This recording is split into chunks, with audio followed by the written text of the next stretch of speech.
Bien, alors je porte deux chapeaux. D'abord celui de l'UICN, et je crois qu'un certain nombre d'entre vous de différentes organisations sont membres également de l'UICN, donc vous connaissez cette institution.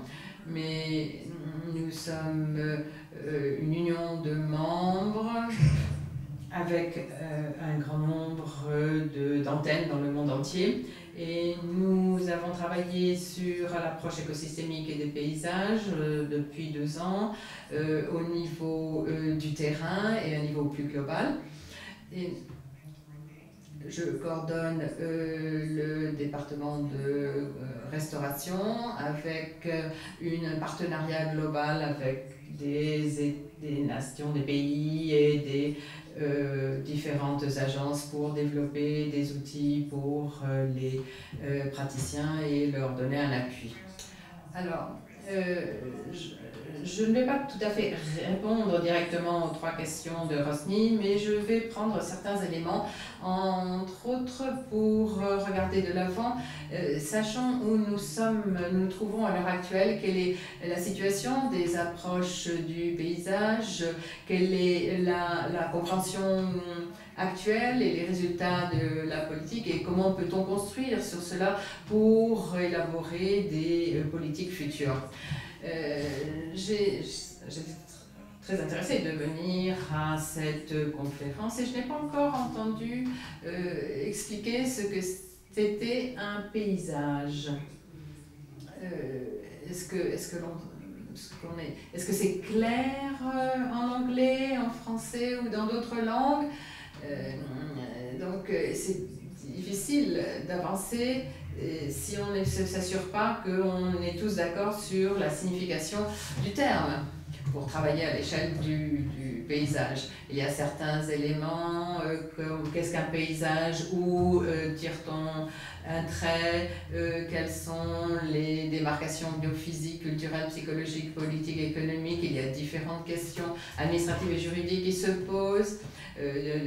Pour des raisons de juridiction, justement de gouvernance, il y a des questions de participation. Donc le paysage, c'est une échelle à laquelle il est nécessaire d'intervenir afin de trouver un équilibre et d'optimiser les avantages, les flux d'avantages. Vous voyez, un paysage où il est une échelle où il est intéressant et important d'intervenir. Et au niveau du site, tout le monde ne peut pas recevoir ce dont il a besoin, mais on peut arriver justement à un équilibre de fonction entre les gens et la nature. Voilà, un paysage moderne, c'est au Costa Rica. Vous avez différentes utilisations du sol dans un paysage. Ici, un autre paysage avant et après Chenyanga en Tanzanie. Alors, nous savons que les paysages sont différents, tout dépend de là où on est, de la perspective où on se trouve. Alors, comment cela rentre dans le cadre des politiques émergentes? Je vais vous donner quelques exemples. Au niveau international, il est très très intéressant de voir que le mot paysage surgit comme si chacun était d'accord. Par exemple, les plans stratégiques pour la biodiversité font référence à des systèmes de protection dans des paysages plus larges. Ici, le Forum forestier des Nations Unies qui a parlé justement de la restauration des paysages forestiers. Et on a encouragé cette approche. Au niveau national, il y a de nombreuses initiatives qui apparaissent. Aux États-Unis, il y a une législation qui justement prononce le mot restauration du paysage forestier. Donc on a législation, on a un budget pour cela, jusqu'à 40 millions de dollars par an, et des structures administratives en place pour promouvoir la restauration des paysages. 2 autres exemples. Ici, ce monsieur, c'est Minister Komandi de Rwanda qui a dit aux Nations Unies que le Rwanda allait restaurer ses paysages de frontière à frontière. C'était vraiment une déclaration très importante. Et ici, en Chine, ce barrage où une politique a été modifié pour permettre justement la restauration des activités, des locaux. Et on sait que les gens de Beijing dépendent de ce cours d'eau pour leur approvisionnement en eau. Donc, quelles sont les voies pour avoir une future influence?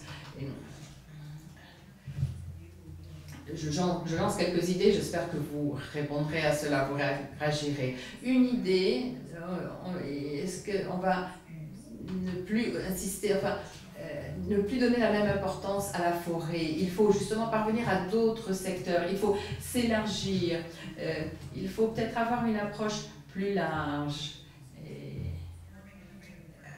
Il faut y avoir former de nouveaux partenariats, c'est essentiel. Nous avons vu à l'UICN, et depuis que nous collaborons avec le Réseau international des forêts modèles et d'autres partenaires, nous voyons l'influence que nous pouvons avoir sur les politiques qui est quand même de plus en plus importante. Et il est important de saisir les opportunités, par exemple avec RED+, et participer au financement comme nous le faisons, c'est très important, sans oublier que nous avons des principes et qu'il faut travailler au niveau du paysage. Donc bien garder en tête nos principes. Alors, je ne pourrais que souligner l'importance des démonstrations, des preuves, des évidences pour avoir un impact justement au niveau de des arènes politiques.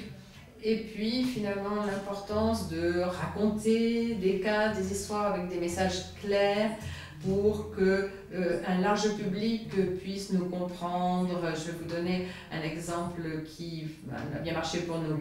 Nous avons fait la cartographie des restaurations potentielles avec des données mondiales. Voilà.